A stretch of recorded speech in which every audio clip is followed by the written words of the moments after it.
Oh, apparently John Henry, when asked briefly about his interest in acquiring the Boston Celtics, responded with a no comment, which we talked about at the start of the show briefly. But that is of interest to me. And Curtis, you suggested maybe he's just trying to help Wick, his buddy, his partner in this PGA venture, when it comes to value, and he wants to help Wick by not indicating that, but he could help him by indicating, yes, of course he has interest. It's the greatest franchise in the NBA. It's a story to that and the Lakers, the two most that who wouldn't want to buy it? Why the no comment? And it is such a lame answer. It's surprising to me because if you're John Henry and you hear the outcry from Red Sox fans of wanting him to put more interest, more value into the Red Sox, and they're worried about him owning the Penguins or him owning this, that, the other thing, to say no comment, it would be much easier for him to say, no, you know what? I'm focused on this Red Sox season. We're having a great season right now. So much talent. We've been winning series. That would have been the easy way to handle this. That would be the good PR move for him. Yeah. I feel he's a smart businessman, so he has to be. You'd be stupid not to be interested in buying the Celtics because it is such a. They're stretched pretty thin, though, Wiggy. Who, the Red Sox? Yes, I don't think they have the money for it. You don't think so? I feel like he's and I know there's speculation on Wick, right? And maybe Wick might have sold the Celtics because he might have been stretched thin because of the golf investment and he knows his big tax bill's coming up. He knows all this money's coming up, and maybe it's going to be difficult to do both. Right, Wiggy, just on that, Greg, don't you believe that no matter what they say, it has more to do with the cash required to finish the PGA deal than it does the estate planning? Because I don't believe he has siblings. I think I saw that yesterday. Yeah, I don't think he does.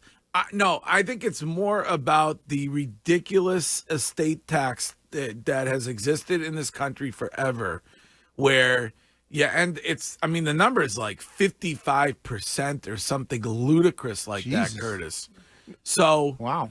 But if you're going to have to pay a massive estate tax, well, the amount of money that you have won't be as high when you're paying the taxes in the NBA, right? But there's a bunch of people involved in that PGA, the majority share of the PGA that they're buying. There's Arthur Blank is in that, and there's a bunch of individuals. But Arthur Blank has FedEx money, or is that UPS? Home Depot money. Yeah. But here's the thing, and I'm not doubting that Wick is doing this for estate planning reasons, but if you're selling something to make a lot of money, that's usually not what you tell the American public. You're not saying I'm doing this just to make a bag. Yeah. And with John Henry specifically, though, Greg, this is why it is irritating to me, just as a consumer of the Boston sports scene, that it's just, I know it is, but we suspend disbelief that these aren't just financial investments. I hope that there is an emotional attachment of some kind with these teams and the public trust that you have when you purchase the Red Sox, Bruins, Celtics, or Patriots. It just should be different, and you shouldn't be allowed to own half the teams in Boston.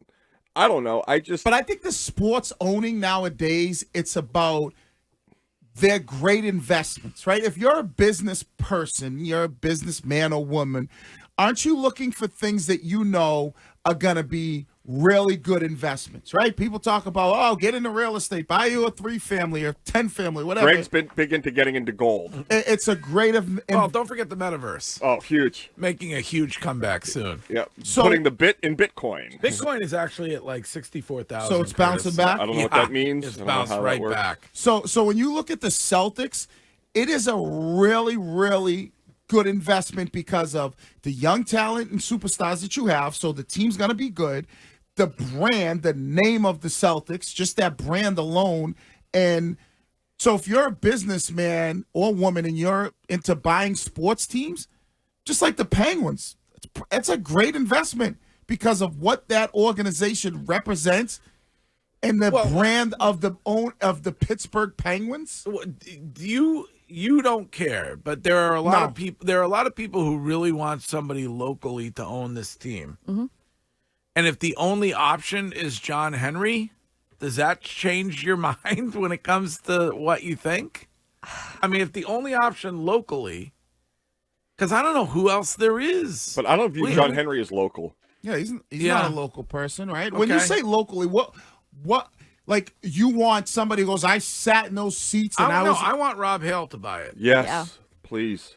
okay. I would like our friend Rob Hale to buy it. He has the money, and he's an unbelievable guy. And WEI, if you're so inclined. He's already a shareholder, and I think he would be the guy. And so I would love for that to happen. Rob and Ernie Bach. Yeah. Like, I mean, that's What about, I don't know if they'd have to move everybody, but where the Granite Telecommunications is based, could you fit an arena right there? In Oh, Quincy? Yeah. Yeah. Yeah, I don't know. I don't know if there's You could enough have room. you could have one right there at Marina Bay. Love it. A beautiful Ooh. venue on the water. A scene of one of your greatest crimes, watching someone perish. You Blind complain. Elvis. You complain about traffic. Imagine trying to go to Marina Bay to watch a. Well, I don't know how. I've heard this discussed a lot over the last 24 hours since Wick shocked everybody. How long they can't even get a soccer stadium built in Everett because the mayor of this city believes that she has control over it, even though that's a different city. Yeah, that's How weird. long do you think it would take to get a new Celtics arena built? Well, what if literally. which Kraft is running for mayor? We think that there's Josh. Well, maybe if Josh is the new mayor, this is all moot. But be like, how long do you think it would take to get A long new, time.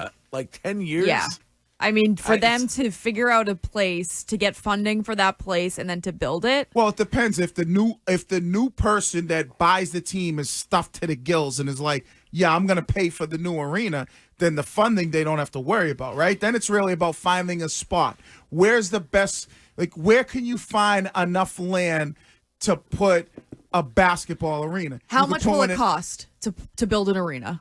It de- Another $2 billion? Yeah, it depends on. Yeah, I mean, look at. So, I mean, I don't know how stuffed to the gills you can be after spending. You think it's going to go for 6.5 Well, for look the at Celtics? the guy who just bought the Clippers, right? The what's his name, Steve Ballmer, right? Isn't he building a new Clippers arena in L.A.? Yeah. So if you're stuffed and you're able to buy a basketball team, you might be stuffed enough to know, okay, what's going to put even more money in my pocket? It's not leasing the TD Garden and saying, okay, I'm going to build an arena in Everett, East Boston, wherever in the city I can put one, or maybe I got to go a little further out. Do you think fans are going to be mad if the Celtics aren't playing at the TD Garden? No. Do you think? No. No, they don't give a crap.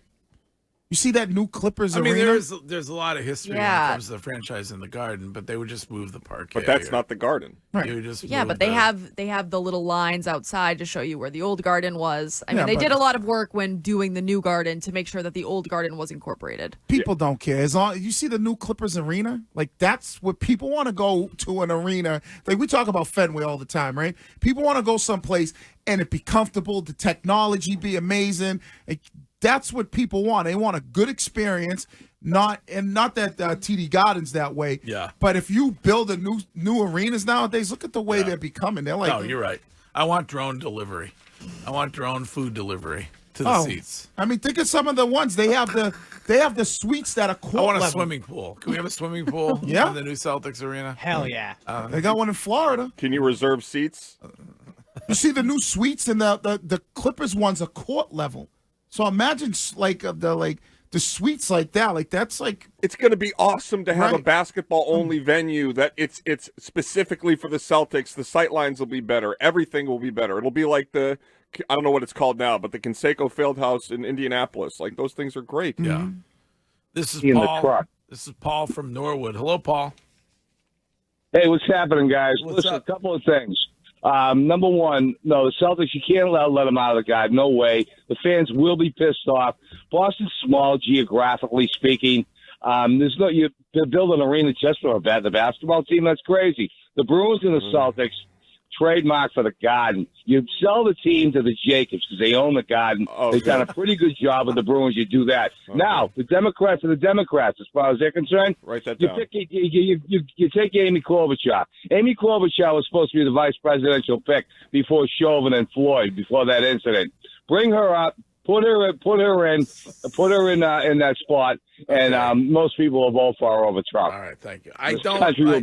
Thank you. I don't believe that Celtics fans, when faced with the opportunity to have a new arena, would care about the Boston Garden. Pull up right now in Twitch. 75% so far says yes, cannot happen. What? They don't want a new arena? Correct. Why? 80% now. What is it about TD Garden that they love? I don't know. No disrespect. I'm just you can move the parquet. It's really not that hard, and you can have like an awesome new age stadium, which would be the bee's knees. Yeah, I mean, I don't. There's not a lot of like from my perspective. I don't have a lot of sentimentality about the TD Garden. I mean, it's a great arena. And for the new owner, you want somebody who's going to see the value in building a new arena that's going to align their pockets with more money, which then would make them be willing to spend more money. This is Derek from Pepperell. What's up, Derek? Hey, Greg. Derek from Pepperell. Hey, listen, I've been in the life insurance business for 35 years. Yes. And when I first got in the business in 1988, the exclusion was $600,000. Right now, the federal exclusion is 11.5 or 12 million per person. When it comes to estate tax, you're talking about. That's exactly right. Exactly right. So if done properly, the life insurance, the trust would be set up, an AB trust, and if it's a husband and wife, one would put 11.5 million of assets in one and 11.5 in the other, and to protect it. But I'm struggling with. I mean, these people are freaking loaded. I mean, that's why they're doing it for estate taxes. I don't know. You don't buy that. I don't buy it. I think it's because anybody in that level is going to pay major estate taxes, big time. Yeah. I mean, just think, in 1988, when I got into the business, the exclusion was $600,000. Anybody who had over $600,000 paid estate taxes. So it has gone up quite a bit, but I don't think it's fair.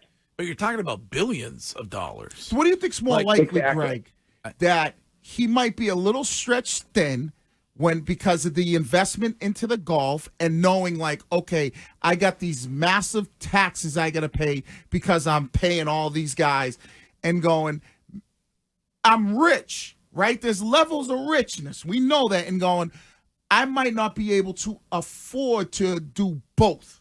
Well, it also might be the luxury tax, the apron luxury tax payments, which are going to be due on this team based on signing these guys. But that's my point. So maybe he doesn't. Maybe it doesn't look as good. Curtis, I understand. Curtis gets upset when I say this, and I get why. But it might be that when it comes to the profit margin on the Boston Celtics going forward, after signing all these guys and paying the luxury tax payments that you're going to make, it doesn't look the way it looked. But do you think it's that, or the billionaire that's a billionaire might be like, ooh, I might not be able to afford both of those things, versus somebody who's... So you're telling me that you think Wick chose the PGA investment over the Boston Celtics? Oh, he's starting to see that, okay, I can't do both because I got money, but I don't have that type of money. You can't believe the timing just happened to organically work out this way, Greg. That the peak value occurs just when they thought about their estate planning. I mean, I was born on a Tuesday. It wasn't last Tuesday. Well, it may be that they've been thinking about selling for a while. And they're maximizing the value. They wanted to wait until if they could win one, they're maximizing the value. Exactly. And he did a great job. We all win. I'm not mad at him about that at all.